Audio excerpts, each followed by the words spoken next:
好，我是 IM 行动教会松木强牧师。今天要跟您分享一个很棒的课程，是关乎于教会的音响的专业的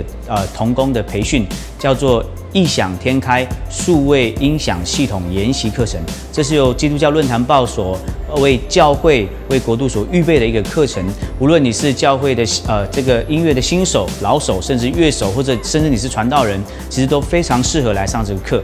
基督教论坛报邀请到我们在这个音响器材界很知名的吴荣忠老师，他是音降器的负责人，他本身也有在这些专业的书籍上面有所著作，他也是许许多多大型的演唱会的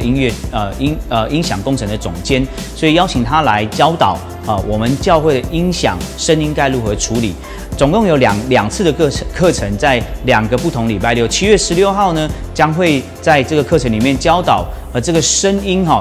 空间跟声音的关系。第2个课程我们会教导在敬拜赞美音乐的这个现场收音该如何的处理这个收音的一个基础的技巧。在下一个礼拜六7月23号呢，就有敬拜赞美现场混音的技巧。我想这个非常的重要。然后最后面一堂课会学习到不同的声音该如何来调整，所以我们会学习到 EQ、动态跟各样的效果器的使用。我想这个课程是教会非常需要的，因为教会的音乐是来荣耀神的，所以好不好？我们把最专业的、最好的音乐献给神，也把我们的同工都培训起来。所以鼓励你，无论你是新手、老手、乐手，甚至你是教会的传道人，都一起来参与这样的一个课程。愿上帝祝福你，也祝福你手上的事工，还有你的教会可以兴旺